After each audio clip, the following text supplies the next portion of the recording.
Very good evening all of you. Let's start with your chapter number 11, correspondence with banks. मतलब अब यहाँ पे communication company secretary किससे communicate कर रहा है? बैंक से जाके कम्युनिकेट कर रहा है. ठीक है. ओके. बैंक क्या है? ये एक ऐसी फाइनेंशियल इंस्टीट्यूशन है जो पैसा लेती है और पैसा देती है, जो डिपॉजिट्स को एक्सेप्ट करती है और मनी को लेंड करती है. Which accept the deposits and which lend the money. बस ये एक चीज़ याद रखना. विच बोलो. Which accept the deposits and lend the money. ठीक है एवरीबॉडी. नाउ बैंक क्या होती है डियर? डेफिनेशन अगर आपसे पूछा बैंक का तो go for this one, but बहुत ही शॉर्ट एंड स्वीट डेफिनेशन है. यही डेफिनेशन 12th स्टैंडर्ड में भी है, तो गो फॉर दिस वन. ठीक है. बहुत ही शॉर्ट एंड स्वीट डेफिनेशन है. केन क्रॉस की. अभी देखो कोई तुमसे कोई ये एक्सपेक्ट नहीं करेगा कि 5(1)(b) की बैंकिंग रेगुलेशन एक्ट वाली डेफिनेशन दो. आपको यहाँ पे सिर्फ बैंक्स के बारे में बताना रहेगा. केन क्रॉस के बारे में एक डेफिनेशन लिख दी आपने और बाद में आप फंक्शंस वगैरह जो भी आपको मेन क्वेश्चन पूछा रहेगा, मेन हेडिंग जो रहेगी वो बताना है. ठीक है. तो डियर केन क्रॉस ने क्या बताया बैंक को कि ये एक ऐसा इंस्टीट्यूशन है which deals with money and credit, जो पैसों में लेन देन, पैसा मनी में डील करता है या फिर उधारी देता है. Done everybody. बहुत ही सिंपल सी डेफिनेशन है. And what are the functions? Common क्या है? सबसे प्राइमरी फंक्शन अगर आप पूछोगे ना तो पैसा लेना, पैसा देना. Accepting the deposits and lending the money. Deposits लेना और मनी लेंड करना. एक चीज़ हमेशा ध्यान रखना, जितना जितना आप डिपॉजिट बैंक में करते हो, फॉर एग्जांपल आप फिक्स डिपॉजिट करते हो, आप और कौन सा आरडी करते हो ना, रिकरिंग डिपॉजिट्स करते हो. ठीक है. तो अब जो भी कोई डिपॉजिट्स करते हो बैंक में, ये तो हो गया तुम्हारा ऑन द बेसिस ऑफ, एक मिनट, ये जो डिपॉजिट्स है ये भी दो टाइप के आपके यहाँ पे. एक हो गया तुम्हारा टाइम के बेसिस पे, तो ये वाला जो मैंने आपको बताया वो एफडी लाइक आपने मान लो 5 साल के लिए एफडी कर दी पैसा. आरडी जो हर बार कंटिन्यूस बेसिस पे आप रिकरिंग एवरी मंथ कुछ पैसा डालोगे, एवरी ईयर कुछ पैसा डालोगे. ठीक है. एवरी मंथ रहता है ये मोस्टली. नाउ कुछ डिपॉजिट्स ऐसे रहते हैं जैसे कि यार आपने सेविंग बैंक में डाला है पैसा, आपने करंट डिपॉजिट किया है, करंट अकाउंट में पैसा डाला है, सेविंग अकाउंट में पैसा डाला है. गाइस सेविंग अकाउंट में जो पैसा है वो भी तो डिपॉजिट ही है. गाइस करंट अकाउंट में जो पैसा डाला है वो भी तो डिपॉजिट ही है. यस और नो? तो एक हो गया सेविंग अकाउंट, दूसरा हो गया current account. Am I clear everybody? Am I clear? यहाँ तक समझ में आया? तो एक चीज़ ध्यान रखना, ऐसा नहीं होता है कि जैसे मान लो आपकी मम्मा ने कुछ पैसे जमा किए और वो उन्होंने बैंक में एफडी बनाई. ऐसा नहीं होता है कि वो पूरा का पूरा बैंक को जितनी भी एफडी मिल रही है, जितना भी डिपॉजिट्स आया है, बैंक वो पूरा का पूरा डिपॉजिट से लोन नहीं देती है. अच्छा, इससे भी पहले एक और पॉइंट. बैंक आपको क्या लगता है बैंक कहाँ से पैसों में व्यवहार करती है? ये बैंक है आपकी. बैंक को जो आप पैसा डिपॉजिट करते हो ना, बैंक यही पैसे को यूज़ करके लोन देती है. ये आपको पता है, बैंक अपना ही पैसा यूज़ करके लोन देती है. Is this point clear? अच्छा मैम, फिर बैंक कमाती नहीं है क्या? देखो, जब आप अपने बैंक में पैसा डिपॉजिट किया है ना, तो बैंक तुमको जो इंटरेस्ट रेट देगी ना, मान लो 6% दे रही है. ठीक है. बैंक आपको 6%, आपने बैंक में पैसा जमा किया है, यस और नो? आपने बैंक में डिपॉजिट्स की है, बैंक कितना इंटरेस्ट दे रही है आपको? 6% का इंटरेस्ट. नाउ आप बैंक ने आपको लोन दिया है. यहाँ पे कुछ पैसा बैंक रिजर्व रखती है, पूरा का पूरा बैंक लोन नहीं दे देती है. कुछ पैसा कैश रिजर्व रखती है, कैश रिजर्व रखती है. मिनिमम कुछ पैसा रिजर्व रखती है, आप इतना समझो. ठीक है. Okay. In case of emergency तो बैंक जो बचा हुआ अमाउंट है वो लोन देगी. ठीक है. और जब ये लोन देगी ना तो बैंक कितना इंटरेस्ट चार्ज करेगी? लेट से बैंक चार्ज कर रही है 8% या 10% या 12%. तो ये जो डिफरेंस हो गया ना ये दोनों इंटरेस्ट का, ये हो गया बैंक की इनकम. ये 2%, अगर 6% और इधर 8% है तो 2% हो गया. यहाँ पे 4% हो गया इस केस में. ठीक है. देने के टाइम पे 6% देती है, लेने के टाइम पे 10% वसूलती है, तो 4% का तो इंटरेस्ट बैठे बैठे कमा लिए बैंक के. यस और नो। उसके अलावा तो वो अपन से बहुत सारी चीज़ें लेती है, यू नो, एटीएम स्वाइप के चार्जेस लेती है, बहुत सारी चार्जेस लेती है। कुछ एटीएम चार्जेस होते हैं आपके, विड्रॉल अगर आपने कुछ एक स्पेसिफिक अमाउंट से ऊपर विड्रॉ कर लिया तो उसके अलग से चार्जेस होते हैं। यस और no dear, is this point clear everybody? तो ये पूरा का पूरा हो गया पैसा आने का, बैंक के पास में यहाँ से पैसा आ रहा है, और ये पूरा का पूरा हो गया पैसा जाने का पार्ट। ये पूरा हो गया आपका पैसा जाने का पार्ट, लैंडिंग मनी। ठीक है, अब लैंडिंग मनी में क्या होगा, या तो लोन्स दे दो या तो एडवांस दे दो। लोन्स मतलब या तो छोटे समय के लिए, साल भर के लिए लोन दे दे रहे भाई, शॉर्ट टर्म लोन, या मान लो 5 साल के लिए लोन दे दो, medium term, more than 5 year दे दो, लॉन्ग टर्म लोन, लंबे समय के लिए लोन दे दो। Getting me? 1 year to 5 year का पीरियड हो गया तुम्हारा मीडियम टर्म लोन, और 1 साल से भी छोटा पीरियड ये शॉर्ट टर्म लोन दे देगी। या फिर बैंक एडवांस दे देगी। एडवांस मतलब मैडम, फॉर एग्जाम्पल बैंक ने आपको बोला कि ठीक है तुम उधारी ले सकते हो हमसे, तो एक्सेप्ट करती है डिपॉजिट्स और लोन को देती है, lending money.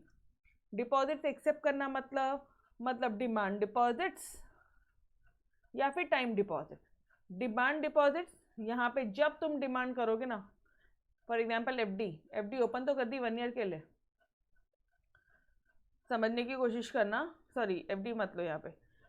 For example demand deposits ना, जैसे आपने मान लो सेविंग अकाउंट में कुछ पैसे जमा तो कर दिए, जब तुम्हारी डिमांड है, जब तुम्हारे घर में फॉर एग्जाम्पल कुछ फंक्शन है या तुम्हें कोई ज़रूरत आ गई, तुम वो सेविंग अकाउंट से पैसा निकाल सकते हो। ऑब्वियसली करेंट अकाउंट में पैसा डाला है, जब ज़रूरत है तुम निकाल सकते हो, ऑब्वियसली डियर, यस और नो। टाइम डिपॉजिट्स टाइम के हिसाब से चलता है ये, 1 ईयर होने के बाद में पैसा मिलेगा। 5 साल के लिए एफडी के है, 5 साल कंप्लीट होने के बाद में ही पैसा मिलेगा। हाँ, तोड़ना है तो तोड़ दो, इंटरेस्ट कुछ नहीं मिलेगा फिर। एफडी टूटती भी है। एफडी में मान लो एफडी में आपने 1 लाख रुपए जमा किया है, आज ही उसको निकालना है, निकाल सकते हो बिंदास, ठीक है, आज ही निकाल सकते हो बिंदास, बट फिर कोई इंटरेस्ट नहीं मिलेगा। Getting me everybody? ये पूरा चार्ट क्लियर है क्या? ये पूरा चार्ट ही चैप्टर है, ये पूरा चार्ट ही चैप्टर है आपका, ठीक है। चलो, so what are the main functions? एक हो गया प्राइमरी फंक्शन, एक हो गया सेकेंडरी फंक्शन। सेकेंडरी की बात बाद में करेंगे। प्राइमरी फंक्शन में अपना फंक्शन है accepting deposits and lending money.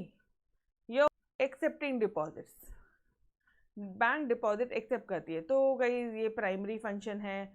Bank जब इंटरेस्ट रेट, जब डिपॉजिट्स पे जब बैंक इंटरेस्ट देती है तो वो सिर्फ और सिर्फ 6% पेमेंट करती है, और जब वो चार्ज करती है तो वो 10% करती है।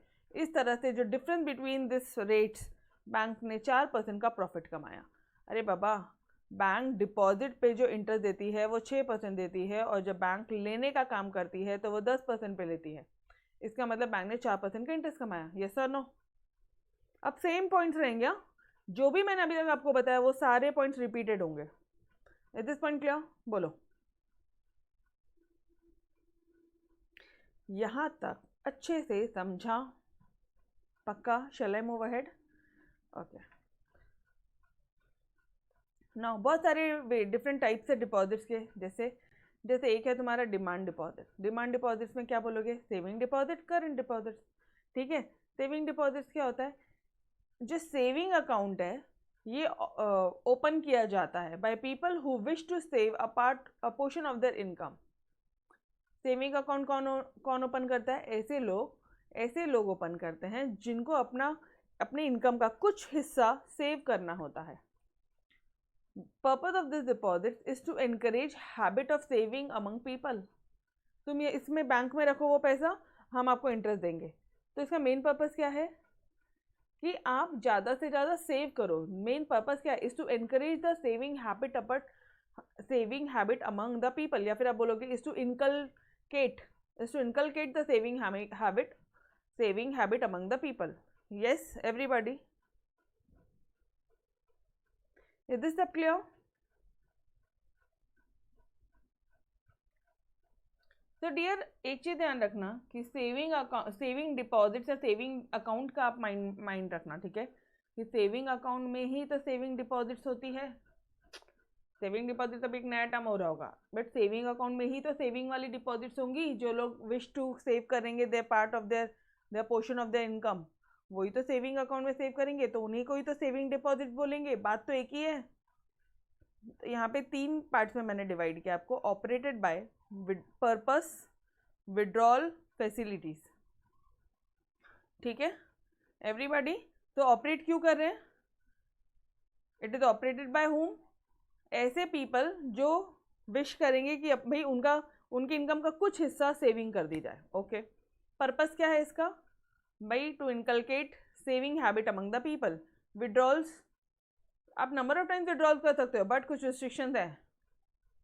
तुम फ्रीक्वेंसी और जो अमाउंट है withdrawals, it has some restriction, certain restriction. आपको हमेशा ऐसे बोला जाता है कि बैंक कार्ड नहीं यार मेरा ट्रांजैक्शन पूरा हो गया, याद है आपको? आपके मॉम डैड कभी इस तरह से बात करते हैं, या मेरे बैंक अकाउंट का ट्रांजैक्शन पूरा हो गया, अब विड्रॉल किया तो चार्जेस लगेंगे, यस और नो? ठीक है, तो सेविंग अकाउंट में थोड़े रिस्ट्रिक्शन होते हैं पैसे निकालने के। नाउ क्या क्या फैसिलिटीज़ प्रोवाइड होता है? ई बैंक से ई स्टेटमेंट मिल जाएगा अगर आपने रिक्वेस्ट करी तो, पासबुक मिलेगी, चेकबुक मिलेगी, एटीएम कार्ड मिलेगा, ये सारी चीज़ें आपको मिलती है सेविंग अकाउंट वालों को। ठीक है, जो सेविंग अकाउंट होल्डर्स हैं उनको ये सारी चीज़ें मिलती है। Done everybody? सेविंग डिपॉजिट समझा सभी को? बोलो जी। ना what are your current deposits? ये ऐसा पैसा है जो आपने करंट अकाउंट में डिपॉजिट किया है, सिंपल। कौन लोग डिपॉजिट करते हैं? बिजनेसमैन करते हैं, बिजनेसमैन करते हैं। यहाँ पे मैं आपको एक लॉजिक बताऊंगी कि एक चीज़ हमेशा ध्यान रखना, बिजनेसमैन वालों को क्या होता है पता है क्या?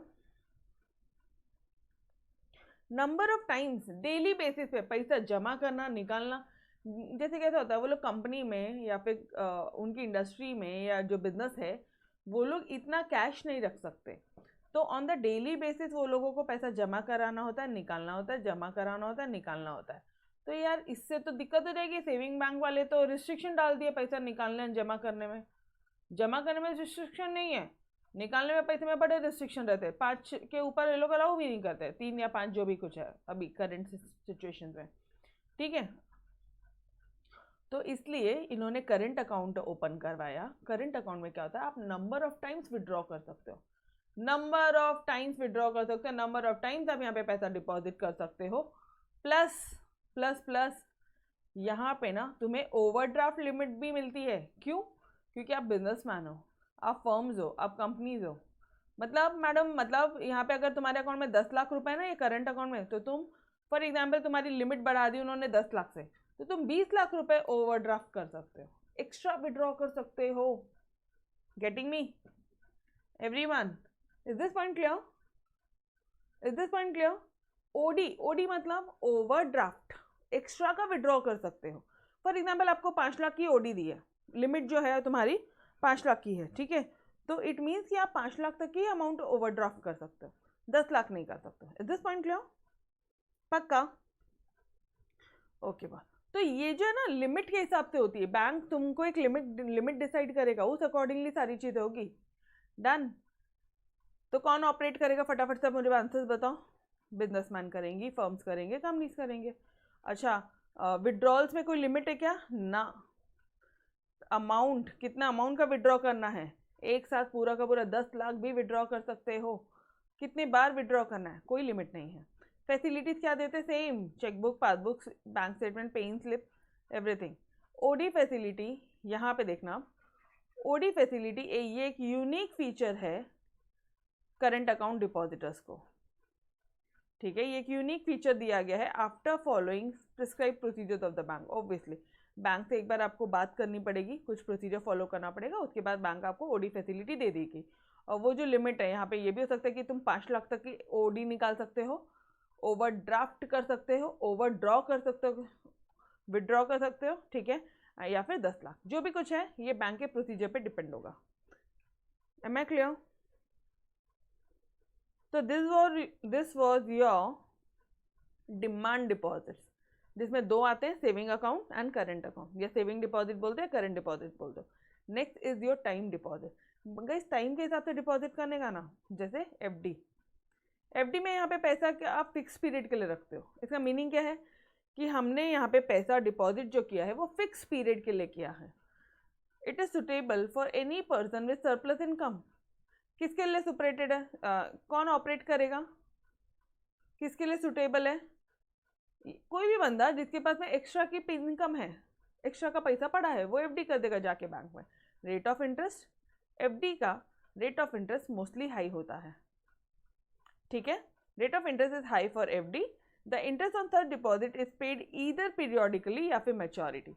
मतलब फॉर एग्जांपल आपने 5 साल बाद एफडी करे है, तो जब ये एफडी मैच्योर होगी, मैच्योर मतलब मैडम जब ये एफडी का जो टर्म है वो कंप्लीट होगा, जब इसका मतलब जब पूरे 5 साल कंप्लीट हो जाएंगे तब आपको आपका इंटरेस्ट मिल जाएगा, ठीक है एवरीवन। मैच्योरिटी मतलब completion of the term, 5 years का पूरा, या 1 साल के लिए एफडी की तो 1 साल कंप्लीट होने के बाद में इंटरेस्ट मिलेगा। फिर क्या फैसिलिटी है यहाँ पे, फिक्स डिपॉजिट रिसीट इशू किया जाता है। आप कभी भी देखना, अगर आपकी मम्मा ने एफडी कराया होगा ना तो उनके पास में एक सर्टिफिकेट होगा कि उनका नाम, कौन सी बैंक, कौन सी ब्रांच, कितने अमाउंट की एफडी करवाई है, वो सारी चीज़ें इसमें होंगी, और कितना पैसा मिलेगा 5 साल बाद वो भी लिखा होगा, ठीक है। Bank also provide loans against FD. ये एफडी के अगेंस्ट में बैंक लोन्स भी देती है, पता है आपको। Done this part. एफडी समझ में आया आपको क्या होता है भाई, फिक्स पीरियड के लिए पैसा बैंक में डालने का, खत्म। और आरडी क्या होता है, बार बार पैसा डालने का, रेगुलर इंटरवल्स, एक रेगुलर इंटरवल्स पे पैसा बैंक में डालने का। इसका मेन पर्पस क्या होता है, अगेन टू इनकलकेट, ठीक है, इनकलकेट बोल दो या कल्टीवेट बोल दो, saving habit, regularly saving habit depositors के अंदर में डेवलप करवाना होता है, इसलिए। Rate of interest is higher for recurring deposits. अरे इसमें भी बोला हायर है, इसमें भी बोला हायर, इसमें हायर है लेकिन सेविंग अकाउंट से हायर है। जो तुमने सेविंग अकाउंट में तुम पैसे डालते हो ना, उससे बेटर है वो सेविंग अकाउंट में ही आरडी चालू करवा लो, तो तुम्हें ज़्यादा का मिलेगा, ज़्यादा इंटरेस्ट मिलेगा। एफडी की तो हायर है नो डाउट, आरडी की हायर किसके कंपेयर में, सेविंग अकाउंट ऊपर वाला, ऊपर 2 पड़े थे, saving account, current account, saving account higher है। मैं क्लियर। और यहाँ पे फैसिलिटीज़ क्या दी है, same e statement on request, passbook वगैरह, ठीक है। तो this was your accepting deposits. Primary function है, एक हो गया डिपॉजिट एक्सेप्ट किया, अब दूसरा फंक्शन पढ़ेंगे लेंडिंग ऑफ मनी। अब हम लोग पैसा लेंड कर रहे हैं। फर्स्ट पॉइंट क्लियर है आपको अच्छे से, एक्सेप्टिंग डिपॉजिट्स अच्छी तरह से समझ में आया। यहाँ पे डिमांड डिपॉजिट्स आएंगे, टाइम डिपॉजिट्स आएगा। डिमांड में 2 आएंगे, current account, saving account, current deposit, saving deposit, और यहाँ पे FD and RD. Yo everybody clear with the concept, पक्का। चलो now comes towards your lending of money. बस मनी, जब पैसा जब अपन उधार देते हैं ना, तो ये उधार भी 2 टाइप के, एक है तुम्हारा लोन, दूसरा है एडवांसेस। 2 टाइप में उधार देते हो आप। बैंक जो है जो पैसा देती है वो 2 टाइप में देती है। एक सीधा बैंक के पास चले जाओ, लोन चाहिए, फिर बैंक बोलेगी कि ठीक है लोन चाहिए, क्या गिरवी रख रहे हो, पर्सनल सिक्योरिटी क्या रख रहे हो, आप बोलोगे हम, मेरे पास में इतना गोल्ड है ये ले लो, मेरे पास में इतना सिल्वर है। पर्सनल सिक्योरिटी मतलब भैया क्या गारंटी है, क्या गारंटी दे रहे हो आप हमें। ऑब्वियसली बैंक मुझे थोड़ी ना जानती है, ठीक है, बैंक हमें नहीं जानती, तो हमें कुछ तो पैसा कुछ गिरवी रखना पड़ता है, कुछ as an amount of security देनी होती है। तो मान लो अपने पास में गोल्ड है तो अपन ने गोल्ड दे दिया, सिल्वर दे दिया, कोई मूवेबल असेट्स, अपनी गाड़ी दे दी, इमूवेबल असेट्स है वो दे दिया, ठीक है, इसे क्या बोलते हैं, टर्म लोन बोलते हैं। And it is credited in the borrowers account. ये जो लोन है ये बोरोवर के अकाउंट में क्रेडिट कर दिया जाता है, ठीक है। नाउ कितने टाइप के लोन है, एक है शॉर्ट टर्म लोन, छोटे समय के लिए, मैक्सिमम 1 ईयर के लिए लोन रहेगा। और आप छोटे समय के लिए कब लोन लोगे यार, तुम बिजनेसमैन वाले हो, तुम थोड़े समय के लिए लोन कब लोगे ये बताओ मुझे। ऑब्वियसली बिजनेस करने के लिए मैडम, ठीक है, मतलब क्या, working capital requirements. Working capital मतलब फॉर एग्जांपल वर्किंग कैपिटल क्या होता है पता है आपका, current assets minus current liabilities, या तो करंट असेट के लिए या तो करंट लाइबिलिटीज के लिए। ये ऐसी असेट्स है, अपने अकाउंट्स में पड़ा होगा, ये ऐसा असेट्स है जो शॉर्ट टर्म पर्पस के लिए है, और ये ऐसी लाइबिलिटी है जो शॉर्ट टर्म पर्पस के लिए। या तो शॉर्ट टर्म असेट्स या शॉर्ट टर्म लाइबिलिटीज का पेमेंट करने के लिए आपने शॉर्ट टर्म लोन लिया है। Done everybody. Is this point clear? Working capital समझा क्या? जो बिजनेस को चालू रखने में, इन ऑपरेशंस रखने में ज़रूरी है। ठीक है, मान लो कोई ऑपरेशन अपना चाहिए और हमें एकदम से गुड्स लाने हैं, रॉ मटेरियल लाने हैं, तो हमने वर्किंग कैपिटल का लोन ले लिया, डन। मीडियम टर्म लोन्स क्या होते हैं भाई? ये मीडियम पर्पस के लिए होता है। फॉर एग्जाम्पल 1 साल से लेके 5 साल, 1 ईयर से ऊपर and up to 5 years, medium term loan mostly. अब एक चीज़ ध्यान रखना, मीडियम टर्म लोन में ना इंटरेस्ट, रेट ऑफ इंटरेस्ट ज़्यादा रहता है as compared to your short term loan. Obviously 1 साल में कितना इंटरेस्ट है, लेकिन तुम 5 साल के लिए लोन लोगे तो यहाँ तो इंटरेस्ट ज़्यादा ही रहेगा ना। ठीक है, अब आ जाओ लॉन्ग टर्म लोन्स है। लॉन्ग टर्म लोन्स मोर देन 5 ईयर्स होते हैं। ये ऐसा लोन है जो आपने मोर देन 5 ईयर्स के लिए लोन लिया है। ठीक है, 5 साल के लिए ज़्यादा के लिए आपने लोन लिया है, और यहाँ पे जो इंटरेस्ट है ये हाईएस्ट हो जाएगा as compared to your short term and medium term loan. Medium term में क्या बोलोगे आप? मीडियम टर्म लोन्स में क्या बोलोगे कि भाई इसका इंटरेस्ट हाई रहता है शॉर्ट टर्म लोन से। लॉन्ग टर्म में क्या बोलोगे? भाई इसका इंटरेस्ट हाई रहता है मीडियम टर्म और शॉर्ट टर्म से। तो आंसर्स को बढ़ाना आपको आना चाहिए। ठीक है, मैं हर एक टेक्निक बताऊंगी आपको आंसर्स को बढ़ाने की। ठीक है, नाउ अभी आप यार मुझे एक बात बताओ, तुमने मान लो तुमने 10 साल के लिए लोन लिया है। बोल 10 साल के लिए लोन क्यों? ऑब्वियसली कंपनी का ग्रोथ करने के लिए, कंपनी के डेवलपमेंट करने के लिए लिया होगा यार।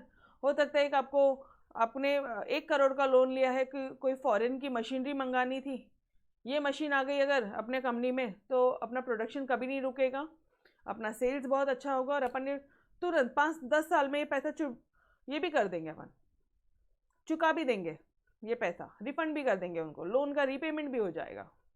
तो कुछ पर्पस होती है डियर कि आपका मेन पर्पस यहाँ पे होता है ग्रोथ एंड डेवलपमेंट करो बिजनेस का। Done, am I clear? तो लोन लेने से पहले भी ना जो ओनर होता है उसके बैक ऑफ द माइंड कुछ कैलकुलेशन चलते हैं कि यार अपन इतना ही अभी साल भर के लिए चाहिए, शॉर्ट टर्म लेगा, 2-3 साल के लिए मीडियम टर्म, और अगर 5 साल से ज़्यादा के लिए चाहिए तो लॉन्ग टर्म लोन। ठीक है, now what is advance? Majority of the questions अच्छा are asked from this point, majority questions. और आपको एक बात और बता दूं, ये पूरा का पूरा कंटेंट, पूरा का पूरा टॉपिक इकोनॉमिक्स में एग्जैक्टली सेम है, एग्जैक्टली सेम है। 12th इकोनॉमिक्स एग्जैक्टली सेम है। ठीक है, एग्जैक्टली मतलब डिक्टो, कॉपी पेस्ट। ठीक है, चलो आ जाओ एडवांस। एडवांस क्या होता है? एडवांस दिया, it is a credit facility. आपने उधारी दिया by bank to its customer. जब बैंक अपने कस्टमर्स को उधारी देती है, क्रेडिट देती है, लेकिन मैम लोन भी तो क्रेडिट, लोन क्रेडिट नहीं है, लोन लोन ही है। क्रेडिट फैसिलिटी थोड़ा आने दो और मैं आपको बताती हूँ। ठीक है, एडवांस जो होता है नॉर्मली शॉर्टर पीरियड के लिए होता है, डे टू डे रिक्वायरमेंट्स के लिए होता है। अब मुझे बताओ वहाँ पे शॉर्टर पीरियड के लिए, उससे भी शॉर्ट 1 ईयर या 1 ईयर से भी कम, उसको बोलोगे क्रेडिट फैसिलिटी। ठीक है, क्रेडिट कार्ड्स वगैरह यूज़ किया है, 45 डेज़ के लिए ले देते हो लोग, 50 दिन के लिए अपन को पैसा यूज़ करने मिलता है, बाद में अपन को 50 दिन बाद में उसका इंटरेस्ट पेमेंट करना पड़ता है। 1 ईयर से भी कम का period is your advances. Is this point clear everybody? Yes,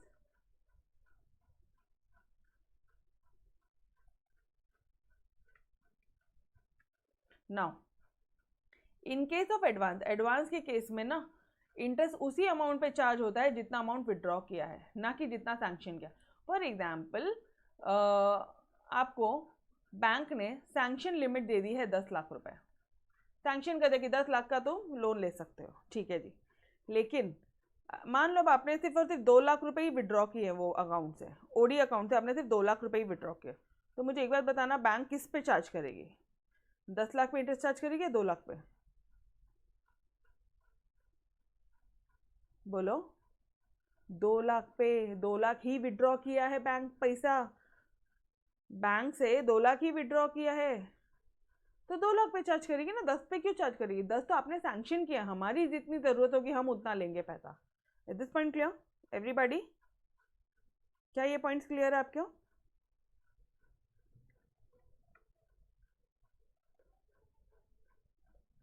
ये जो पॉइंट है ना, इट इज़ वेरी कॉमन। ये पॉइंट्स आप सब में लिखने वाले, ओडी में भी आपको यही पॉइंट बताऊंगी मैं, कैश क्रेडिट में भी यही बताऊंगी कि भाई जितना अमाउंट इंटरेस्ट उसी अमाउंट पे चार्ज होगा जितना एक्चुअली विड्रॉन करना है।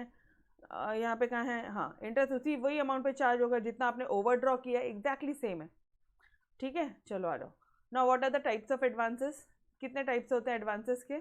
पहला होता है ओवरड्राफ्ट। ओवरड्राफ्ट क्या है? एक क्रेडिट फैसिलिटी है जो बैंक ग्रांट करती है only to, exclusively to current account holders. Madam वो तो ऊपर भी पढ़ा, वहाँ पे करंट अकाउंट पढ़ा, वहाँ पे करंट अकाउंट वाले पढ़े, saving account and current account, यहाँ पे ओडी पढ़ रहे हो। समझ में आ रहा है दोनों में डिफरेंस है? यस। यहाँ पे बैंक अलाउ करेगी, bank allows to withdraw in excess of the available balance up to a particular limit. मतलब जो भी आपको पर्टिकुलर लिमिट है उससे एक्सेस भी तुम विड्रॉ कर सकते हो। और यहाँ पे आपको गारंटी क्या देनी पड़ेगी? कुछ देना पड़ेगा क्या? येस, कोलैटरल सिक्योरिटी देनी पड़ेगी। फॉर एग्जांपल आपके पास में गवर्नमेंट कंपनी के शेयर्स हैं, ठीक है, फिक्स डिपॉजिट रिसीट है, एलआईसी की पॉलिसी है, तो आप वो सारी चीज़ें भी दे सकते हो। जो रेट ऑफ इंटरेस्ट चार्ज करती है ओडी पे कमर्शियल बैंक, वो बहुत ही लो होता है, ठीक है, बहुत लो होता है। And interest is charge only on the overdrawn amount. For example यहाँ पे भी अगर 10 लाख की लिमिट दी थी और आपने सिर्फ और सिर्फ 2 लाख रुपए निकाले हैं तो 2 लाख पे ही आपको इंटरेस्ट लगेगा। At this point clear everybody? OD समझ में आया? यस और नो? चलो बढ़े आगे कैश क्रेडिट पे। कैश क्रेडिट क्या है? एक सेपरेट कैश क्रेडिट का अकाउंट ओपन किया जाता है आपके लिए, और वो कैश क्रेडिट पे ना बैंक ने आपके बैलेंस डाल दिया है, और वो बैलेंस में से 10 लाख है मान लो, उसमें से भी अगर 2 लाख निकाले तो 2 लाख पे इंटरेस्ट लगेगा, बाकी पे नहीं लगेगा। मैं क्लियर? इतना ही है कंसेप्ट।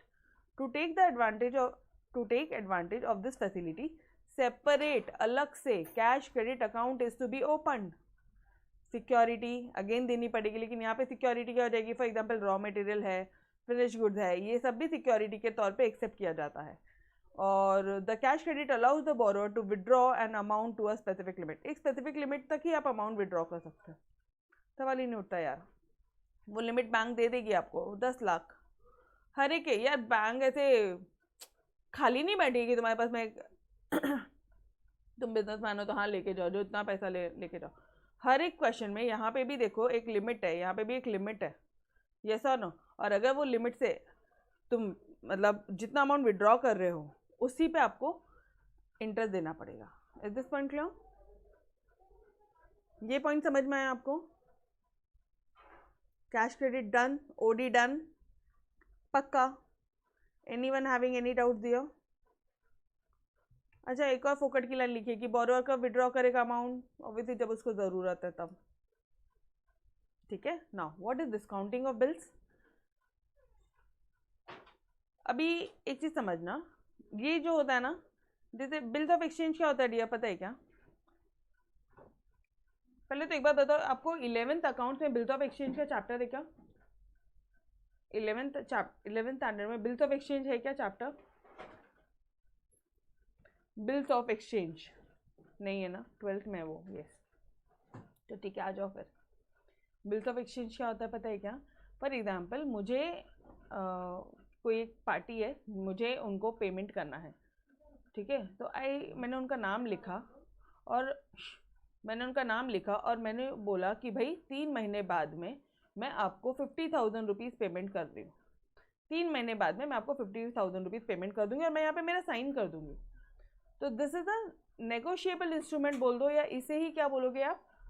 बिल्स ऑफ एक्सचेंज बोलोगे। मतलब यहाँ पे आपका नाम लिखा रहेगा कि मैं आपको अगले 3 महीने में 50,000 रुपये पेमेंट कर दूंगी, ठीक है। तो ऐसा एक नेगोशिएबल इंस्ट्रूमेंट है ये, एंड वैलिड है, नेगोशिएबल इंस्ट्रूमेंट है, ठीक है। वैलिड मतलब क्या बोलोगे आप? लीगल है वो, इट्स अ लीगल वे। मतलब ऐसा नहीं है कि सिर्फ अपन ने कागज का टुकड़ा दिया, ऐसा नहीं, वो प्रॉपर उसकी फॉर्मेटिंग होती है नेगोशिएबल इंस्ट्रूमेंट, ठीक है। और वहाँ पे ये लिखा होता है कि इतना पैसा इतने इतने दिन में हम आपको देने वाले हैं, ठीक है। तो अ bill of exchange is a negotiable instrument, ठीक है। बैंक क्या करती है? शॉर्ट टर्म फाइनेंस प्रोवाइड करती है डिस्काउंट करने के बिल। अभी सुनो, अभी मैंने ये बिल ऑफ एक्सचेंज दिया रुचा को कि रुचा बच्चे मेरे को आपको देना है 50,000 रुपये, मैं आपको 3 महीने बाद में देती हूँ। तो उसने बोला ठीक है मैडम कोई दिक्कत नहीं है। रुचा को लेकिन ना एकदम से 1 मंथ हुआ नहीं कि रुचा को पैसों की ज़रूरत आ पड़ी। रुचा को या 1 मंथ भी छोड़ दो, उसने मुझे तो ठीक है बोल दिया, उसको तुरंत पैसों की ज़रूरत, अगले दिन उसको पैसों की ज़रूरत आ पड़ी। तो वो सीधा जाती है बैंक के पास में, बैंक को बोलती है सर देखो आप ये बिल ऑफ एक्सचेंज ले लो, वो जो पैसा देंगे वो आपको दे देंगे और आप मुझे अभी पैसा दे दो। तो बैंक बोलेगा यार 3 महीने पहले मैं आपको पैसा दे दूँ, अरे सर दे रही हूँ ना, ये इंस्ट्रूमेंट मैं आपको देती हूँ ना। तो बैंक बोलता है नहीं यार ऐसे नहीं चलेगा, 50,000 है ना, मैं तुमको आज 45,000 रुपीज़, मैं आपको ये नेगोशिएबल इंस्ट्रूमेंट के बदले में बैंक रुचा को 45,000 रुपीज़ देती है। तो 5,000 रुपये का बैंक ने क्या चार्ज किया? इंटरेस्ट चार्ज किया। 5,000 रुपये का बैंक ने क्या चार्ज किया डियर? इंटरेस्ट। डन एवरीबॉडी, हो गया बस। इसे ही बोलते हैं रुचा तुरंत चली गई बैंक के पास में और पैसे ले लिया उसने, उससे बोलते हैं डिस्काउंट करा लिया उसने बिल ऑफ एक्सचेंज। उस रुचा ने बैंक के पास जाके क्या कराया? बिल ऑफ एक्सचेंज को डिस्काउंट करवाया। ये होता है discounting of bill of exchange. आपको एकदम शॉर्ट में बताया मैंने कोई यहाँ पे लीगल प्रोसीजर ये वो कुछ नहीं बताया, एकदम शॉर्ट में स्टोरी टाइप आपको बताया, ठीक है। चलो अब line by line word by word पढ़ते हैं अपन, बिकॉज मोस्टली इस तरह से एग्जाम में क्वेश्चन पूछे जाते हैं। और अगर डायग्राम बनाना है तो बना लो, एक बार वापस से बता देती हूँ मैं। ये बिल ऑफ एक्सचेंज है, रुचा क्या करी? बैंक के पास में गई है, यहाँ पे कितना लिखा है? 50,000 रुपये लिखा है, 3 महीने बाद मिलेगा। तो ये बैंक को उसने दे दिया, तो बैंक ने इसको कितना दिया? 45,000 रुपीज़ दे दिया, या 45 ही करो ना, क्या फ़र्क पड़ता है, ठीक है। जस्ट अ रफ एग्जाम्पल, ऐसा नहीं इतना इंटरेस्ट नहीं चार्ज होता है, थोड़ा सा अमाउंट चार्ज होता है कुछ। 3 महीने, तो ये जो 3 महीने का इंटरेस्ट हो गया 5,000 रुपये। क्यों? क्योंकि बैंक 3 महीने पहले, बैंक आज रुचा तुम्हें पैसे दे रही है बेटा, बैंक आज आपको पैसे दे रही है। बैंक को तो ये जो मैम है, ठीक है, बैंक को तो आपके प्रीति मैडम 3 महीने बाद पैसा मिलेगा। तो तुम एज गुड एज लोन ही ले रहे हो ना, तुम एज गुड एज बैंक से जाके एडवांस ही तो ले रहे हो। Therefore this topic is covered in your advances. तुम 3 महीने पहले ही बैंक से एडवांस ले रहे हो, this is known as discounting of bill of exchange. और ये जो पैसा मिला ना, this is known as discounting. अच्छा मैम, अगर मैं गई नहीं होती थी बैंक के पास तो चलता था, उसको डिस्काउंटिंग नहीं बोलते, उसको सिर्फ बिल ऑफ एक्सचेंज बोलते हैं। अगर पैसा ले लिया, बिल ऑफ एक्सचेंज देकर पैसा ले लिया, आज ही पहले ही पैसा ले लिया, 3 महीने पहले, 3 मंथ्स को क्या बोलेंगे? Due date of a bill. Before due date of a bill अगर आपने पैसा ले लिया तो उसे क्या बोलोगे आप? Discounting of bill of exchange. Is this part clear? पक्का एवरीबॉडी? ठीक है, ओके जी। नाउ आ जाओ फटाफट से line by line word by word करने की बारी आ गई है, ठीक है। ये क्या होता है? नेगोशिएबल इंस्ट्रूमेंट होता है, ठीक है, नेगोशिएट कर सकते हो आप। Banks can provide short term finance by discounting bills. Bank short term finance provide कर सकती है बाय डिस्काउंटिंग द बिल्स, मतलब 45,000 रुपये दे के बैंक ने बिल को डिस्काउंट कर दिया। That is provide financial assistance before the due date of bill, 3 महीने के पहले पहले, okay. A bill of exchange में बी सोल्ड टू बैंक। हम बिल ऑफ एक्सचेंज, यहाँ पे देखो ये बिल ऑफ एक्सचेंज इनके पास गया, बैंक के पास गया बैंक के पास गया बिल ऑफ एक्सचेंज। बैंक क्या करेगी? Bank will deduct it's fees, कुछ फीस डिडक्ट करेगी, 5,000 रुपये डिडक्ट किया बैंक ने, एंड पे the amount which is less than the face value. इसके चेहरे पे कितनी अमाउंट लिखी थी? 50,000, तो कुछ अमाउंट फीस कुछ डिडक्ट कर लेगी और रिमेनिंग अमाउंट बैंक इसको दे देगी, 45,000 रुपीज़ दे देगी, less than the face value.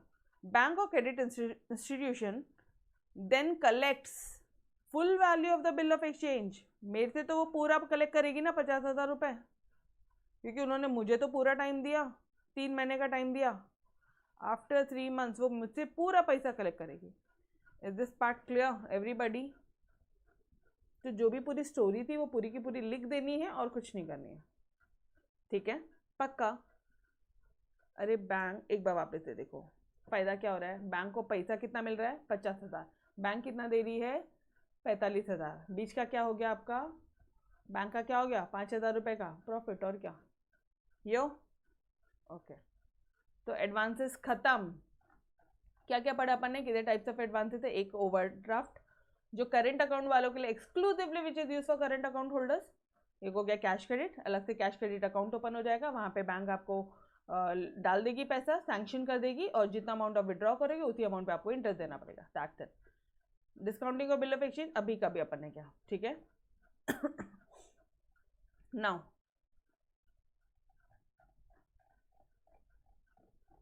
ये हो गया इतना पार्ट पूरा खत्म। अब आते हैं अपन ये छोटे से, दो छोटे से पार्ट बचे हैं, सेकेंडरी फंक्शंस क्या होते हैं।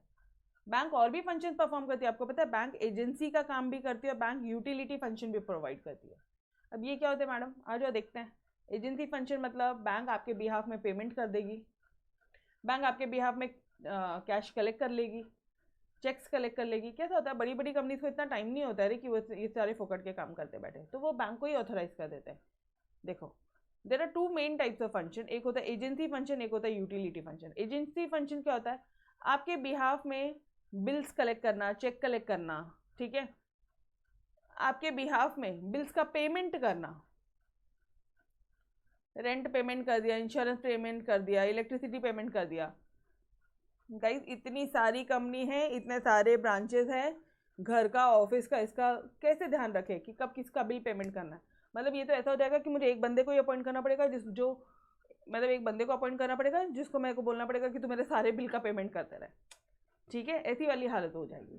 तो बड़ी बड़ी कंपनीज क्या करती है, उस केस में बैंक को ही ऑथोराइज कर देती है कि आप ये सारे पेमेंट्स इस दिन को आप पेमेंट कर दीजिएगा मेरे अकाउंट से।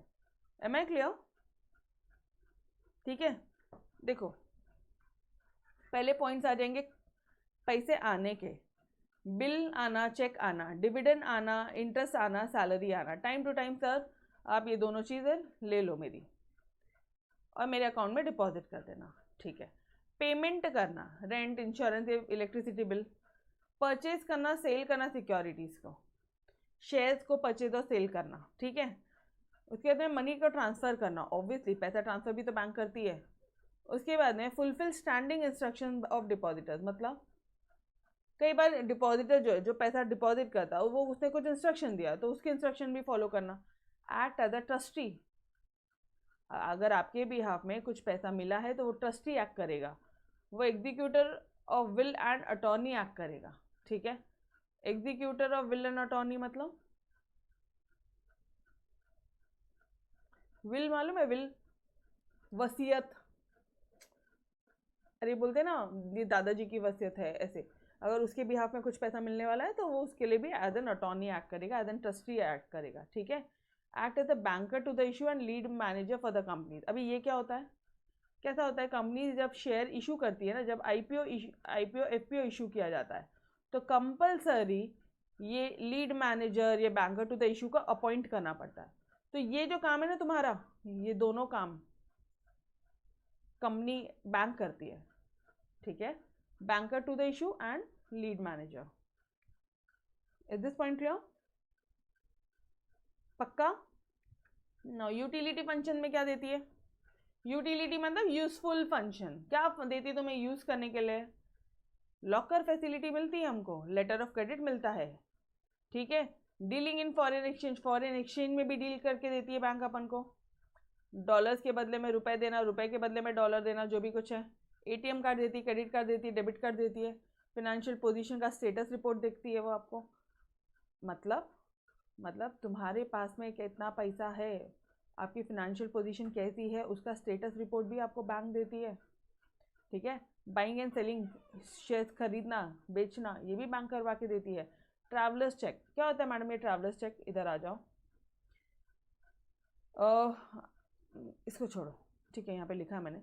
फॉर एग्जाम्पल आप ना घूमने के लिए जा रहे हो आप कहीं पे घूमने के लिए जा रहे हो और आपको ना पैसों की ज़रूरत है, तो आपके पास में सिर्फ ट्रैवलर्स चेक है, that is more than enough.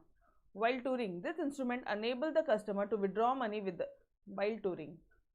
ये एक तरह से बियरर चेक होता है, बियरर चेक। अब कहीं अकाउंट में बियरर चेक तो पड़ा है ना, बियरर चेक मतलब यहाँ पे ये होता है अकाउंट पे चेक, और ये सिर्फ और सिर्फ ऐसा किया हुआ मतलब बियरर चेक।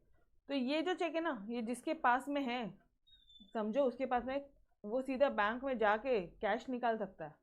तो ये जो ट्रैवलर चेक है, this is also a type of bearer cheque. तुम डायरेक्टली बैंक से, मतलब एक good, it's as good as cash only. तुम बिंदास वहाँ से पैसा निकाल सकते हो बैंक से, घूमने के दौरान, टूरिंग के दौरान, ट्रैवलिंग के दौरान। Done. It is equivalent to carrying cash. Equivalent है ये आपके कैश कैरी करने के, but in the safe form, obviously safe form है। Clear. Now dealing in foreign currency, यहाँ पे एक वर्ड आया था, डील करता है वो फॉरेन करेंसी में, इसका मतलब क्या हुआ? फॉरेन करेंसी, फॉरेन एक्सचेंज, मतलब जब कस्टमर ट्रेड करता है ना, तो उनको भी बैंक मदद करती है। जब कस्टमर परचेज करता है या सेल करता है कुछ फॉरेन करेंसी में, तो बैंक वहाँ पे मदद करती है आपको। लेटर ऑफ क्रेडिट मतलब कई बार एक्सपोर्ट इंपोर्ट करने के केस में बैंक आपके लिए गारंटर खड़ी होती है। आप फॉरेन कंपनी से गुड्स को एक्सपोर्ट कर रहे हो या इंपोर्ट कर रहे हो, तो बैंक आपको गारंटर, एज एन गारंटर खड़ी होगी आपके लिए। आप इंपोर्ट कर रहे हो गुड्स, ठीक है, तुमने तो गुड्स ले लिया,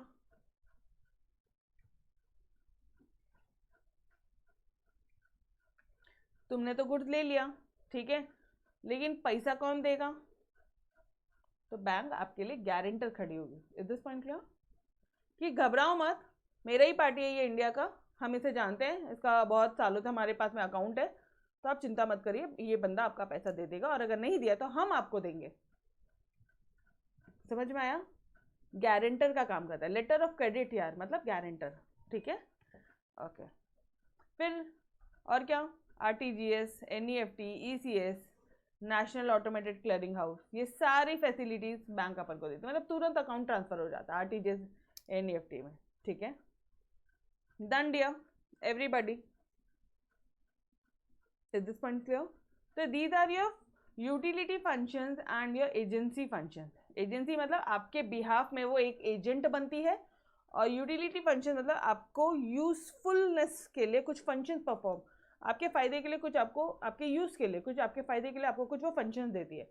लॉक ऑफ फैसिलिटी दे दिया, एटीएम कार्ड दे दिया, डेबिट कार्ड दे दिया, सारी चीजें क्लियर है? पक्का? Okay. Now what are the points to be kept in mind? कौन से पॉइंट ध्यान रखने चाहिए सेक्रेटरी को बैंक के साथ डील करने में? याद आ रहा है? याद आ रहा है क्या? ये देखो, ये मैंने ऑलरेडी लास्ट लेक्चर में आपको बता दिया था, कौन से पॉइंट ध्यान में रखेंगे बैंक के साथ। ये सारे तो एग्जैक्टली सेम है, दो ही पॉइंट ध्यान रखेंगे, ठीक है, या इसके कंपेयर में तीन पॉइंट। एक legal procedure, secrecy, clarity. Legal procedure, secrecy, clarity, बाकी चारों के चारों पॉइंट सेम एग्जैक्टली। यो एवरीबॉडी, किया शॉर्टकट मारा? मैम वहाँ के पॉइंट्स यहाँ लिख सकते हैं, बिंदास लिखो, बस डायरेक्टर्स की जगह में बैंक लिख देना, डायरेक्टर्स की जगह पे बैंक लिख दोगे, ठीक है, क्लियर है? चलो आ जाओ, कौन कौन से पॉइंट्स है? सबसे पहला प्रॉम्प्ट रिप्लाई करने का। रे भाई, अभी ये जो पॉइंट मैं आपको फटाफट से लेती हूँ, ठीक है, जो कॉमन पॉइंट्स है अपने।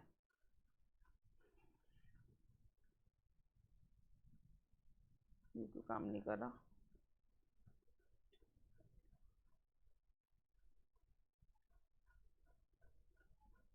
चलो ठीक है, जाने दो। नाउ प्रॉम्प्ट रिप्लाई मतलब अगर बैंक ने आपसे कुछ रिप्लाई मांगा है, तो प्लीज गाइज बी सीरियस, उनको विदाउट एनी डिले उनकी रिप्लाई कर देना। बैंक जो भी आपको डॉक्यूमेंट्स मांग रही है, अदरवाइज आपको लोन वगैरह नहीं मिलेगा, आपकी कंपनी का नाम खराब होगा, आप कंपनी सेक्रेटरी हो, ठीक है। ब्रेविटी, शॉर्ट, कंसाइज, ब्रीफ, जो भी कुछ लिखोगे short and concise way, point wise, concise, brief way में लिखना है। अननेसेसरी लेंदी नहीं करना है, एकदम क्रिस्प वे होना चाहिए, ठीक है। Elaborate and unnecessary details to be avoided, exactly same point है। Can you correlate? कर्टसी में क्या बोलोगे? पोलाइट रहने का, रिस्पेक्टफुल रहने का, harsh word, rude word use नहीं करने का बैंक के साथ में, एग्जैक्टली सेम पॉइंट्स है, यस और नो? उसके बाद में आपने पढ़ा था एक्यूरेसी, फैक्ट्स एंड फिगर्स, जो फैक्ट्स एंड फिगर्स है वो एक्यूरेट रखना, ये भी आपने पढ़ा। तीन पॉइंट नए थे, दो three point are this, clarity, accuracy, sorry clarity, secrecy and legal procedure, ये तीन पॉइंट न्यू है यहाँ पे, ठीक है।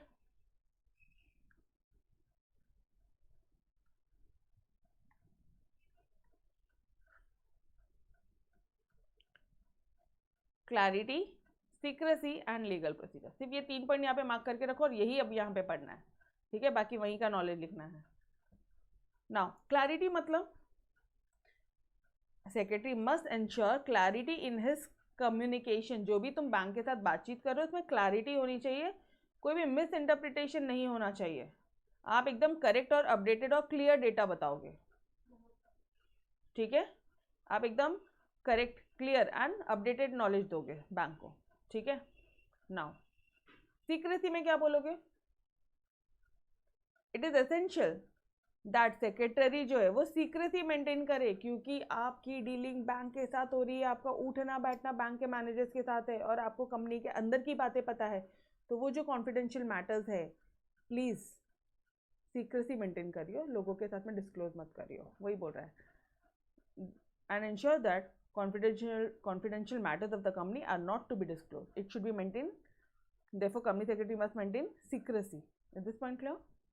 Now, legal procedure में क्या बोलोगे कि भाई जो भी लीगल एस्पेक्ट्स है, लीगल फॉर्मेलिटीज है बैंक की, वो फॉलो करनी है, खत्म। देखो, secretary must keep in mind the legality of the content included. क्या लीगल है वो सारी चीज़ें अपन ने इंक्लूड करना है। इन वेरियस सर्कमस्टांसेस कंपनी को क्या सेक्रेटरी जो है should enclose necessary documents along with the letter. जो कंपनी सेक्रेटरी है उनको जो भी नेसेसरी डॉक्यूमेंट्स है लेटर के साथ में, लेटर के साथ साथ, सी लेटर वर्ड क्यों आया यहाँ पे, क्यों आया लेटर वर्ड? अरे करस्पॉन्डेंस कर रहे हो, कम्युनिकेशन कर रहे हो तुम बैंक वालों के साथ में, लेटर से ही करोगे, तो ये लेटर के साथ में कई बार बहुत सारे नेसेसरी डॉक्यूमेंट भी अटैच करके देने होते हैं। Is this point clear dear everybody? पूरा आंसर समझ में आया? सिर्फ 3 पॉइंट नए थे। मिस इंटरप्रिटेशन अवॉइड करो, सीक्रेसी मेंटेन करो, और यहाँ पे लीगैलिटी जो भी प्रोसीजर्स है, लीगल प्रोसीजर्स को फॉलो करो। Necessary document should be attach with your letter. यो डन एवरीबॉडी? इसमें भी मैंने आपको रेडेड पॉइंट्स हाईलाइट किए, ठीक है। Now what are the circumstances? क्या ऐसे सर्कमस्टांसेस है जहाँ पे सेक्रेटरी को बैंक से बातचीत करने की ज़रूरत पड़े, सेक्रेटरी को करस्पॉन्डेंस की ज़रूरत पड़े, सेक्रेटरी को कम्युनिकेशन की ज़रूरत पड़े? कौन से ऐसे पॉइंट्स हैं? बहुत ही सिंपल है। करेंट अकाउंट ओपन करेगा तो ऑब्वियसली उसको बैंक वालों से बातचीत करनी पड़ेगी। मान लो स्टॉप करना है, कोई पेमेंट ऑफ चेक, आपने कोई चेक दे दिया, वो चेक क्लियर हो गया तो आपके अकाउंट से, ठीक है, एक साथ 10-20 लाख रुपए निकल जाएंगे, तो आपको ध्यान में आ रहा है अरे यार नहीं अभी इतना पैसा नहीं है, ये या तो ये चेक बाउंस हो जाएगा या फिर वो पार्टी से मैंने डीलिंग जो भी मेरा व्यवहार था वो मैंने कैंसिल कर दिया, अब मुझे पेमेंट ट्रांसफ़र नहीं करना है। मैम क्या बोला आपने? 1 मिनट। ये मैंने ये बोला कि फॉर एग्जांपल मैंने ये बंदे को रॉ मटेरियल भेजा है, रॉ मटेरियल बेचा नहीं, सॉरी परचेज किया है, इनसे मैंने रॉ मटेरियल परचेज किया है, ठीक है, और मुझे इनको पेमेंट करना है, 10 लाख रुपए का पेमेंट करना है। एकदम मोमेंट में, लास्ट मोमेंट पे चेक देने के बाद में ये रॉ मटेरियल का क्वालिटी बहुत डिफेक्टिव आया तो आई हैड कैंसिल दिस, हमने कैंसिल कर दिया। तो अब ये जो पेमेंट का चेक चला गया इसको स्टॉप करना पड़ेगा या नहीं करना पड़ेगा? वरना वो बंदे ने अगर चेक लगा दिया तो उसके अकाउंट में पैसा चला जाएगा ना। तो आपको जब स्टॉप पेमेंट करना है चेक का तो आप बैंक से डील करोगे। Yes, is the second point clear everyone? अरे फर्स्ट पॉइंट तो सिंपल ही था ना, करंट अकाउंट ओपन करने के लिए बैंक वालों से बातचीत करने का सवाल ही नहीं उठता, ठीक है। दूसरा पॉइंट भी क्लियर है, जब आपने वो ट्रांजैक्शन, जो भी ट्रांजैक्शन था परचेज का, सेल का, जब तुमने वो कैंसिल कर दिया तो पेमेंट का स्टॉप करोगे, स्टॉप पेमेंट चेक करोगे, ठीक है। नाउ बैंक ने कई बार ओडी फैसिलिटी दे दी है, ग्रांटिंग दे दिया है, तो letter requesting a bank for granting OD facility, आप यहाँ पे रिक्वेस्ट कर रहे हो बैंक को कि भाई मुझे ओवरड्राफ्ट फैसिलिटी दो, ये ना फैसिलिटी है, ठीक है, आप मुझे ओवरड्राफ्ट फैसिलिटी दीजिए। मतलब अगर 10 लाख रुपए मेरे अकाउंट में पड़े हैं ना सर, तो मुझे थोड़ा सा एक्स्ट्रा पैसा दीजिए, बिकॉज मेरा बिजनेस बहुत अच्छा है, आप हम पे भरोसा करिए और हमें थोड़ा एक्सेस अमाउंट विड्रॉ करने की परमिशन दीजिए, ठीक है। आप रिक्वेस्ट करोगे, फॉर एग्जांपल तुम्हें 20 लाख की ज़रूरत थी तो तुम वहाँ रिक्वेस्ट करोगे कि मुझे 10 लाख की और परमिशन दे दो, सैंक्शन कर दो ये लिमिट ओडी की, तो टोटल कितना अमाउंट आप निकाल सकते हो आप? 20 लाख रुपए, now issue letter of credit. Issue letter of credit मतलब आप इंपोर्टर हो, ठीक है, आपने फॉरेन से गुड्स मंगाया है, आपकी कंपनी अच्छी है, कोई दिक्कत वाली बात नहीं है। अगर ये कंपनी ने पेमेंट नहीं किया तो बैंक बैठी है इस कंपनी के बिहाफ में पेमेंट करने के लिए। This is known as LOC, letter of credit. तो ये लेटर ऑफ क्रेडिट देने के लिए भी आप रिक्वेस्ट करोगे बैंक को, आप OD फैसिलिटी देने के लिए आप रिक्वेस्ट करोगे बैंक को, ठीक है। स्टॉप पेमेंट चेक करने के लिए आपको रिक्वेस्ट करना पड़ेगा बैंक को। फिर करंट अकाउंट ओपन करने के लिए भी रिक्वेस्ट करना। करंट अकाउंट भी कुछ नहीं है, OD फैसिलिटी है, ये सर नो, क्योंकि करंट अकाउंट क्यों ओपन करते हैं लोग, ओवरड्राफ्ट फैसिलिटी मिलती है इसीलिए। Done everybody. तो कंपनी ये 4 करस्पॉन्डेंस के टाइम पे कंपनी सेक्रेटरी बहुत अच्छी तरह से बातचीत करेगा बैंक वालों के साथ में। और किस तरह से बात करेगा, ये पॉइंट ध्यान रखेगा। Prompt reply, brevity, courtesy, clarity, accuracy, उसके बाद में तुम्हारा सीक्रेसी, लीगल प्रोसीजर। मैडम ऐसे तो याद नहीं होता, तो फिर अपने पॉइंट्स याद कर लेना। ये चारों के चारों एग्जैक्टली सेम है, सिर्फ ये पॉइंट्स थोड़े से नए थे, 3 पॉइंट नए थे यहाँ पे, और यहाँ पे तो ये पॉइंट एग्जैक्टली सेम आ गया, और यहाँ पे तो एक भी पॉइंट ही नया नहीं है, ये 4 वैसी और ये 5वां ऐसे ही आ गया, ठीक है। नेक्स्ट चैप्टर में, चैप्टर 12 में। Done everyone. तो guys we will stop till here, ठीक है, अभी यहीं पे स्टॉप करते हैं, और इसके नेक्स्ट लेक्चर में हम लोग तुम्हारे टेक्स्ट बुक से पूरे लेटर्स करेंगे, ठीक है। यस, तो bye bye everybody, take care, खुदा हाफिज, बाय बाय।